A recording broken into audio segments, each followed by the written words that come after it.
Hi అందరికీ. ఎలా ఉన్నారు? బావున్నారా? నేనైతే చాలా బావున్నా. మళ్ళీ చికెన్ వండుతుందేంది అనుకుంటున్నారా? రేపటి నుండి నవరాత్రి ఉత్సవాలు ప్రారంభమవుతున్నాయి కదా!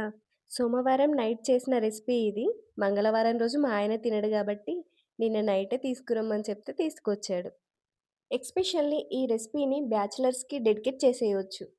ఎందుకంటే టైం లేదు, ఓపిక లేదు అన్నప్పుడు చాలా సింపుల్‌గా, త్వరగా చేసుకోవచ్చు. ఇలా ఒకసారి చేసి ట్రై చేయండి. టేస్ట్ చాలా బావుంటుంది. ఇప్పుడు ప్రాసెస్ చెప్తా.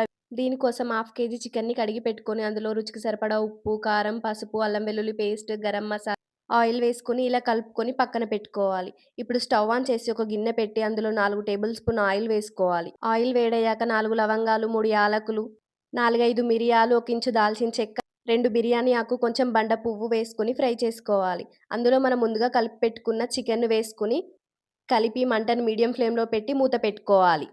2 టమాటాలను గ్రైండ్ చేసుకొని 4 నిమిషాల తర్వాత మూత తీసి ఆ చికెన్‌లో వేసుకొని కలుపుకోవాలి.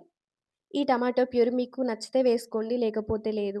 ఇది మొత్తం చికెన్‌కు పట్టేలా మొత్తం మిక్స్ చేసి మూత పెట్టి మధ్య మధ్యలో కలుపుతూ ఉడికించుకోవాలి. చికెన్‌లోని వాటర్ అంతా ఇంకిపోయి ఆయిల్ పైనకి తేలినప్పుడు కొంచెం చికెన్ మసాలా, తరిగి పెట్టుకున్న కొత్తిమీర వేసుకొని స్టవ్ ఆఫ్ చేసుకుంటే అంతే. మన simple and tasty chicken fry ready. ఏం మీరు చేయాలనుకుంటున్నారా? అయితే ఈ రెసిపీ ట్రై చేసి ఎలా వచ్చిందనేది నాకు కామెంట్ చేసి చెప్పండి. ప్లీజ్ మీకు ఈ వీడియో నచ్చినట్టయితే like, share, subscribe my channel for more videos. Thank you.